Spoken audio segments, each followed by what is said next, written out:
बसपा सबसे ज्यादा मजबूत पार्टी है आज भी, कम से कम उत्तर भारत में। वही ठीक हो जाए तो बाकी सारा देश ठीक हो जाएगा। लेकिन प्रॉब्लम ये है वहां भी सबसे बड़े स्लीपर सेल मिश्रा जी के रूप में बैठे हैं। अंजना ओम कश्यप का आज तक जो है उसका ग्राफ नीचे क्यों गिरा है? ग्राफ ऊपर कब था? देखिए आप लोग भी ऐसी बातें करते हैं मजाक वाली। ग्राफ ऊपर कब था दलालों का? इस देश में दलालों का ग्राफ कभी ऊपर नहीं हुआ, मौके नहीं थे। पहले क्या था? मोनोपोली चली कुछ दिन बाद तक, फिर आरएसएस और बीजेपी की सरकार आ गई। उससे पहले भी आरएसएस और बीजेपी के इनडायरेक्ट लोग थे अलग अलग सरकारों में। इनको पैसा दे के इनको प्रमोट करते थे। ये लोग तो वैसे जर्नलिस्ट हैं जैसे कि अमित शाह साहब के सुपुत्र जय शाह क्रिकेट के एक्सपर्ट हैं, वैसे जर्नलिस्ट हैं। जर्नलिस्ट तो आप लोग जो लाठी और गोली के सामने अपनी जान हथेली पे लेके खड़ा है वो अम्बेडकरवादी है। जो कुछ देर तक एक आंदोलन को करके भूल जाता है, जो हाथरस को भूल गया वो अम्बेडकरवादी नहीं है। जो इस तरह की चीजों को भूल जाता है वो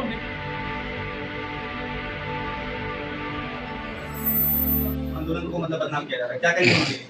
और जो आरएसएस और बीजेपी वाले हैं वो कौन है? वो तो एप्स्टीन मानसिकता के लोग हैं ना। अब आप लोग तय कर लो, एप्स्टीन मानसिकता से गंदी घिनौनी मानसिकता कोई हो सकती है। इन सब चीजों में नहीं जाना है। प्रोटेस्ट कीजिए, नंबर्स इंपॉर्टेंट नहीं है, मुद्दा इंपॉर्टेंट है। और मुद्दा मैं आपको पता नहीं है, ये तो सिर्फ एक कह सकते हैं कि ये ट्रायल मैच चल रहा है। असली मुद्दा पेपर बैलेट का मुद्दा है, ईवीएम का मुद्दा है। ईवीएम हटा के ही देश बचेगा। ईवीएम हटा के ही जनता की ताकत एक वोट के अधिकार से सरकारों का कान पकड़ के हटाने की वापस आएगी। ये तो सब ट्रायल मैच नहीं होते, वो है। हम लोग खड़े हैं, शक किसी पे नहीं करना चाहिए जब तक के बार बार कोई व्यक्ति या कोई संगठन अपने आप को या टेस्ट में फेल ना हो। बार बार टेस्ट करने चाहिए। अभी इनका ये बच्चों का पहला टेस्ट था। जितना भी है इन्होंने कोशिश की, पूरा देश इनके साथ खड़ा है। डरे नहीं, नंबर्स की कोई आवश्यकता नहीं है। कॉन्सेप्ट जरूरी है, जंग जारी करें, संवैधानिक जंग है, पीसफुल प्रोटेस्ट रखना सबसे इम्पोर्टेंट। लेकिन भाजपा के प्रदेश राष्ट्रीय अध्यक्ष जो नितिन नवीन कह रहे हैं कि आप लोग दिल्ली में बैठ के युवाओं को भड़का रहे हैं, युवा भड़कने वाले नहीं देश के। अब नितिन जो अभी नए बने हैं वो, और वो अभी ज्यादा चीजों को समझते नहीं है, सीखने में समय लगेगा उन्हें। वो ऐसी बातों में टांग अड़ाएं तो उनके लिए अच्छा रहेगा जिसमें उनकी समझ नहीं है। अमित शाह जी से पूछ के अगर ये स्टेटमेंट दिए तो फिर तो अलग बात है। और अगर अमित शाह जी से पूछे बगैर ये सब बातें कर रहे हैं तो उनको थोड़ा सोचना चाहिए।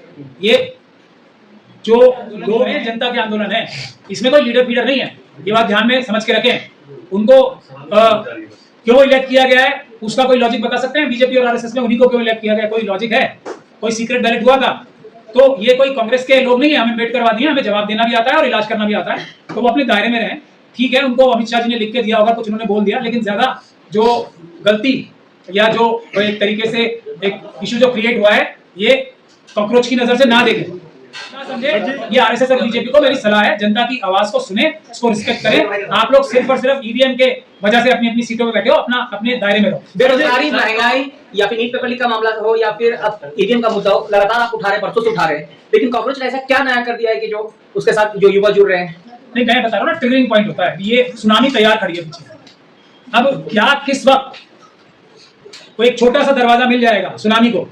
ये किसी की कोई इसमें ना हम लोगों की, देखिए हम लोग भी चाहे थोड़ी बहुत मेहनत कर रहे हैं या नहीं कर रहे हैं, ये किसी को क्रेडिट नहीं जाता इसका, जनता की। और दो चीजों का ये एक तरीके से रिजल्ट है, एक आरएसएस और बीजेपी ने जो देश में लूट मचाई हुई है वो, और दूसरा जनता की नफरत आरएसएस और बीजेपी के लिए। ये दोनों चीजों का मिश्रण है।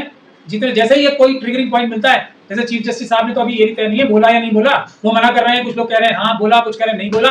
क्यों मकसद से बोला, क्या मकसद से बोला, ये कोई ऐसी बात नहीं थी। लेकिन जनता जो है ना, इतनी ज्यादा हार खाए बैठी है, गुस्से में है कि कभी भी फट सकता है। ये वो बात है। लेकिन जो थोड़े बहुत भी लोग हैं ऐसे जो चीजों को समझते हैं, खासतौर पे अम्बेडकरवादियों की ये जिम्मेदारी है, वो इसको चैनलाइज रखें। मुद्दा एक ही है और वो मुद्दा है जनता के हाथ में वो ताकत जो बाबा साहब ने दी थी, प्रधानमंत्री का कान पकड़ के इलेक्शन के माध्यम से हटाने की वो ताकत वापस। प्रोटेस्ट से पहले मुसलमानों को प्रोटेस्ट में ना आने के लिए कहा जा रहा था, लेकिन फिर आप भी मुसलमान है उसका समर्थन कर रहे हैं। मुसलमान दूर रहे, एमआईएम ने किया था, तो फिर इसमें मैं क्या कह सकता हूँ? वो आरएसएस का एक संगठन है। कौन है? एमआईएम ओवैसी आरएसएस संगठन है। अगर इसमें आपको कोई शक है, आप मुझे सुनते नहीं हो। सूरज आज और हर दिन किस तरफ से निकलता है? पूरब से। तो ये समझना कि सूरज पूरब से निकलता है, उतना ही ये सच है कि एमआईएम बीजेपी की तरह ही आरएसएस का एक पॉलिटिकल पार्टी। सर ये सवाल है, वो सही था या गलत था? बिल्कुल गलत है ये बात। कोई मुसलमानों ने दूरी नहीं बनाई मेरे अलावा। मैं तो मुस्लिम हूँ ना। किसी ने ऐसे बोला, किसी भी वकील ने, मैं बैठा हूँ यहाँ पे, मैंने पहले बोला था उनको बच्चों को, मैं देखूंगा कोई प्रॉब्लम होगी तो मैं तो मुसलमान हूँ ना। मुसलमानों का, शेड्यूल कास्ट का, शेड्यूल ट्राइब का, महिलाओं का, ओबीसी का, और बच्चों का, बड़ों का, बुजुर्गों का आरएसएस और बीजेपी के कार्डर्स, अडानी, अंबानी, यूसुफ लुलू जैसे लोगों के जो भ्रष्ट लोग हैं, उनको छोड़ के पूरा देश का समर्थन इस आंदोलन को है। अब ये उन लोगों आप लोग नेपाल और बांग्लादेश बनाना चाह रहे हैं? हम रोकना चाह रहे हैं, खासतौर पे हम जैसे लोग। हम चाहते हैं कि इलेक्शन के माध्यम से मोदी जी का कान पकड़ के हटाया जाए, नेपाल और बांग्लादेश और श्रीलंका जैसे तरीके से ना हो, तो एक्चुअली हम रखवाले हैं। मुसलमानों को दूर रखने के पीछे ये वजह थी कि कहीं मुसलमानों के अगर ऊपर लाठी चलेगी, कुछ चार्ज होगा, केस लगेगा, तो कौन उनको बचाएगा? अगर कोई हिंदू है तो बच जाएगा ना, इसलिए क्या नहीं, ये तो उनकी सुरक्षा के लिए था। अब ये बात ही आपने खत्म कर दी। जब एमआईएम ये बात बोल रही है तो आरएसएस ने बुलवाई, ये बात खत्म, इसके आगे बात करने की आवश्यकता। सर जी प्रोटेस्ट में जिस तरह से हिंदू संगठन के लोग पहुंचे और काला हिट लेके पहुंचे, कॉकरोचों को मारा जाएगा या उन्हें भीमटो को मारेंगे, तो भीमटो को कैसे देख रहे हैं? उसमें एक दो मुस्लिम तमाम हिट लगाए गए लोग क्या थे यहाँ पर? देखिए, मैं तो एमआईएम को बोल रहा हूँ ना, आरएसएस की पार्टी है, तो आरएसएस की बहुत बड़ी संख्या में जो ये इंद्रेश कुमार साहब है ना, उन्होंने बहुत बड़ी संख्या में मुसलमान जैसे दिखने वाले बहुत सारे लोग कर रखे हैं। सर जी, मुसलमान वो होता है, देखिए बात सुनिए, मुसलमान क्या होता है? जो पक्के ईमान का हो। आरएसएस और बीजेपी जो खुलेआम मुसलमानों को गाली दे रही है, उसको ज्वाइन जो भी करेगा वो तो बुज़दिल होगा ना। अब जो बुज़दिल है वो मुसलमान कैसे होगा?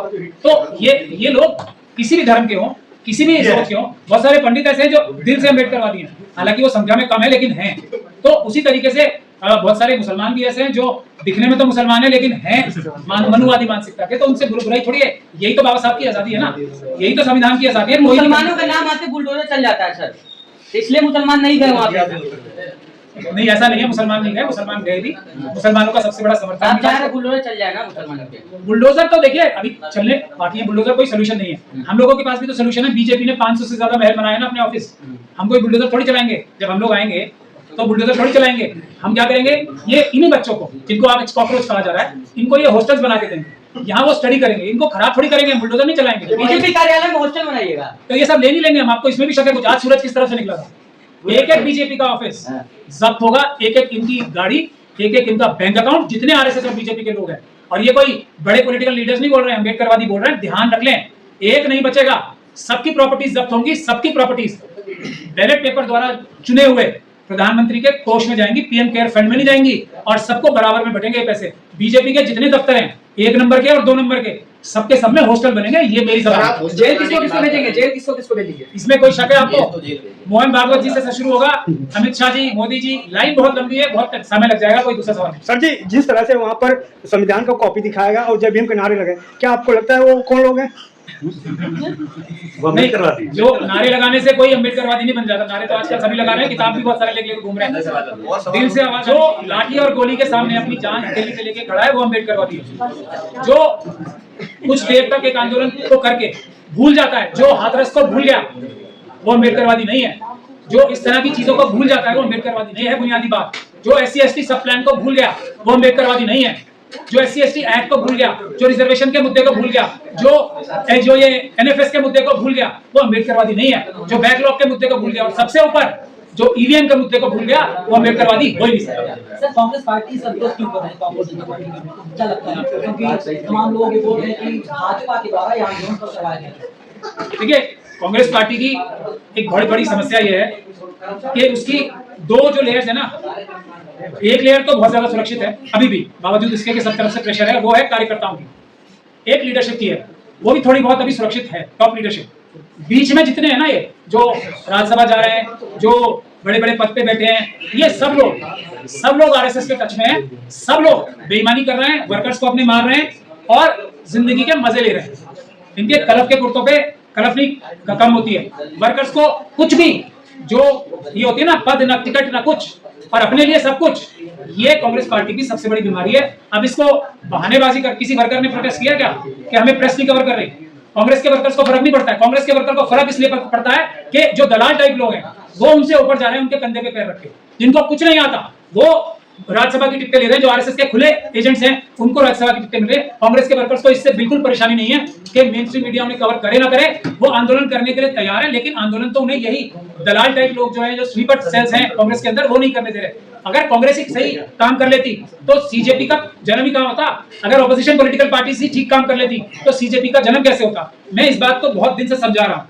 लोग आरएसएस और बीजेपी से नफरत करते हैं, ऑपोजिशन पॉलिटिकल पार्टी से नाराज हैं। अब अगर अभी भी अपनी हरकतें सुधार ले ऑपोजिशन पॉलिटिकल पार्टी, सही रास्ते पे आ जाएं, वर्कर्स पे ध्यान देना शुरू कर दें, ये दलालों को रेवड़ियां बांटनी बंद कर दें, तो अभी भी कांग्रेस पार्टी और दूसरी विपक्ष की पार्टी, जो सबसे बड़ी बात मैं फिर वो बोलूंगा क्योंकि वो मेरे मन में सबसे ज्यादा मजबूत पार्टी है आज भी, कम से कम उत्तर भारत में, वही ठीक हो जाए तो बाकी सारा देश ठीक हो जाएगा। लेकिन प्रॉब्लम ये है वहां भी सबसे बड़े स्लीपर से मिश्रा जी के रूप में बैठे अभी कौन कौन सा नहीं है, अभी खड़गे जी को छोड़ के जितने भी है सब आरएसएस के टच के लोग, क्या करो? राहुल गांधी तो टॉप लीडरशिप में ना, उनकी तो इलाज करने के लिए आरएसएस कर ही रही है इतने सारे काम। स्लीपर सेल्स छोड़े इसलिए गए कि जो उनके बाप दादाओं ने थोड़ा बहुत नाम कमाया था जिसकी वजह से उसको मिट्टी में मिला दें। राहुल गांधी तो एक ऐसा एग्जाम्पल है जिसका कोई मिसाल ही नहीं है। 4000 किलोमीटर पैदल चल के 4000 किलोमीटर पैदल चल के और अपनी पार्टी को खुद क्रिटिसाइज करके बाबा साहब की लाइन पकड़ के जो आदमी सफलता प्राप्त नहीं कर पा रहा, उसको सोचना चाहिए कि इससे ज्यादा कौन क्या मेहनत कर सकता है। कहीं ना कहीं तो कमी है ना, हम लोग बता रहे हैं वो कमी स्लीपर सेल्स में है। तो राहुल गांधी से बढ़िया एग्जांपल तो कोई हो ही नहीं सकता ना, इतनी मेहनत नतीजा जीरो। क्यों सर मुसलमानों के दूसरे अल्लाह जो हैं वैसे साहब हैं, आप नाराज रहते ये क्या है? रहनुमा हैं मुसलमानों के।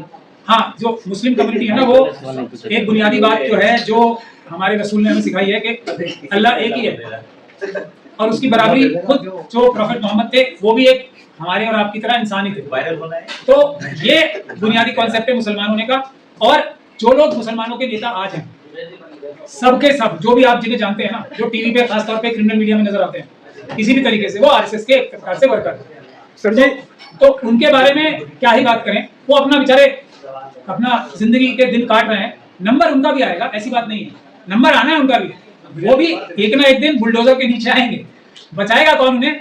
हम ही बचाएंगे। अम्बेडकर अंजना कश्यप आज तक जो है उसका ग्राफ नीचे क्यों गिरा है? ग्राफ ऊपर कब था? देखिए, आप लोग भी ऐसी बातें करते हैं मजाक वाली। ग्राफ ऊपर कब था दलालों का? इस देश में दलालों का ग्राफ कभी ऊपर नहीं हुआ, मौके नहीं थे। पहले क्या था? मोनोपोली चली कुछ दिन बाद तक, फिर आरएसएस और बीजेपी की सरकार आ गई। उससे पहले भी आरएसएस और बीजेपी के इनडायरेक्ट लोग थे अलग अलग सरकारों ने, इनको पैसा दे के इनको प्रमोट करते थे। ये लोग तो वैसे जर्नलिस्ट हैं जैसे कि अमित शाह साहब के सुपुत्र जय शाह क्रिकेट के एक्सपर्ट हैं, वैसे जर्नलिस्ट हैं। जर्नलिस्ट तो आना किसी एक भी आदमी के सपोर्ट थे। आपके पास कौन है? ज्यादातर लोगों के पास तो कैमरामैन भी नहीं है ना। अंजना ओम कश्यप आप लोगों के साथ सिर्फ कैमरा लेके क्या मुकाबला कर पाएगी? क्या होगा? हम लोग तो दो कौड़ी क्या सर? मैं यही तो बता रहा हूँ आपको। आप लोग अपनी वैल्यू समझो, ये दलाल हैं, आप जर्नलिस्ट हैं। फर्क सिर्फ इतना के खिलाफ बोलना खान साहब को बहुत महंगा पड़ गया है। आप लोग बोलेंगे आप तो महंगा पड़ सकता है। देखिए, खान सर जो हैं उनको भी जो चीज है ना, अपना दायरा समझ के काम करना चाहिए। एक उनमें जो कमी है वो भी आरएसएस और बीजेपी के लोगों से बात करते हैं कि नहीं करते? करते हैं ना। सारे क्यों बोल रहे हो? खुश करने की चेष्टा करते हैं। ये उनकी सबसे बड़ी कमी है और उनको ये कमी नुकसान पहुंचा रही है और इससे बड़ा नुकसान पहुंचाएगी। हमारा फॉर्मूला नहीं मानेंगे। पहली चीज, जो भी हमारे वीकर सेक्शंस के लोग हैं, अगर वो देखिए, वो उनके पास टैलेंट होता ही है, इसमें कोई जैसे आप सब लोगों में टैलेंट है, अंजना ओम कश्यप में कभी टैलेंट हो ही नहीं सकता। ये मतलब ये क्या बोलूं मैं, ये पैदाइश की बात है। आप में है टैलेंट, उसमें नहीं हो सकता। खान सर में टैलेंट है, दूसरे लोगों में नहीं हो सकता। अब उनको पहले अपने चारों तरफ एक सुरक्षा का कवच बनाना चाहिए, जो वो नहीं बनाते। अपना टैलेंट एक्सपोज करते हैं, वो सफलता प्राप्त करते हैं और उनको एक झटके में कि कान पकड़ के नीचे ले आती है आरएसएस और बीजेपी। तो इनकी स्ट्रैटेजी में कमी है। दूसरी जो सबसे बड़ी स्ट्रैटेजी में कमी होती है हमारे लोगों में, वो आरएसएस और बीजेपी से ये करते हैं कि हम बात करके इनको बेवकूफ बना के रखें। आरएसएस और बीजेपी वाले इस मुद्दे पे बेवकूफ नहीं बनते। आप कितने उनको पैसे दे लो, कितनी उनकी चमचागिरी कर लो, कितना उनको बातचीत करके खुश करने की चेष्टा कर लो, वो मारेंगे ही मारेंगे। सिर्फ वक्त की बात होती है। तो खान सर के पास अभी भी टाइम है, अपना जो पर्सपेक्टिव है वो ठीक करें, अपने चारों तरफ सुरक्षा कवच मजबूत बनाए, बंदूकों वाला नहीं, कानूनी और संवैधानिक, तभी वो बचेंगे, वरना उनका अंजाम आने वाला है। आतंकवादी हो गए हैं। नहीं, ये तो सबके साथ होना है, लेकिन इसीलिए मैं कह रहा हूँ पहले सुरक्षा कवच। अगर मैं तो ऐसे सब लोगों के साथ हूँ, लेकिन जो मेरे साथ आ जाते हैं उनको किसी ने आज तक हाथ लगा लिया आरएसएस और बीजेपी के लोगों ने, तो उसकी एक भी एग्जांपल बता दो जिसको हाथ लगाया था। हम एकदम बाहर आराम से लेके आए, चंद्रशेखर साहब से लेके, और आपके पास दर्जन एग्जांपल ऐसे मौजूद। सर, खान सर और रोशन सर के बीच जो ये विवाद छिड़ा हुआ है, आखिर कौन इसके पीछे है और क्यों इतना बड़ा युद्ध है? ये खान सर का समय मेरे ख्याल से आरएसएस और बीजेपी ने अभी जो वो है ना पूरा अंदाजी निकाल लिया। अभी हो सकता है वो बीजेपी से बात करने की चेष्टा करें। ऐसा ही अतीक अहमद साहब ने भी बात करने की चेष्टा की थी, बहुत सारे लोगों ने की बात करने की चेष्टा। उनका अंजाम क्या हुआ? मैं ये दुआ करता हूँ कि वो अंजाम खान सर का ना हो, लेकिन उस रास्ते पर वो निकल पड़े। उनको सबसे बड़ी अहम जरूरत ये है कि अपना जो उन्हें सुरक्षा कवच बनाना है ना, उसके ऊपर ध्यान दें। बाकी थोड़ी चीजों से अभी ध्यान हटा दें। सर, कॉकरोच आंदोलन का भविष्य क्या है सर? आपको दिख रहा है? क्योंकि आपने खुद कहा कि मैं सीनियर कॉकरोच हूँ। नहीं, देखिए, ये जो कॉकरोच की जो मानसिकता है ना, कॉकरोच समझने की मानसिकता, उसके खिलाफ आंदोलन खत्म होने वाला नहीं है जब तक के ये पूरा नहीं हो जाएगा, पेपर बैलेट वापस आ जाएगा। ये तो फेजेस है, ये ट्राई रन होता है ना, टेस्ट मैच से पहले ट्रायल मैच होते हैं, ये सब वो चल रहे हैं। अल्टीमेटली तो बाबा साहब डॉक्टर भीमराव अम्बेडकर के संविधान की सरकार आएगी, जो बहुजन समाज की असली सरकार अल्टीमेटली आनी है, और तब भारत एक मजबूत, सबसे ताकतवर देश बनेगा, सुरक्षित खुशहाल देश बनेगा, जिसमें कॉन्स्टिट्यूशन के प्रियम्बल के सारे जो मापदंड है वो पूरे होंगे।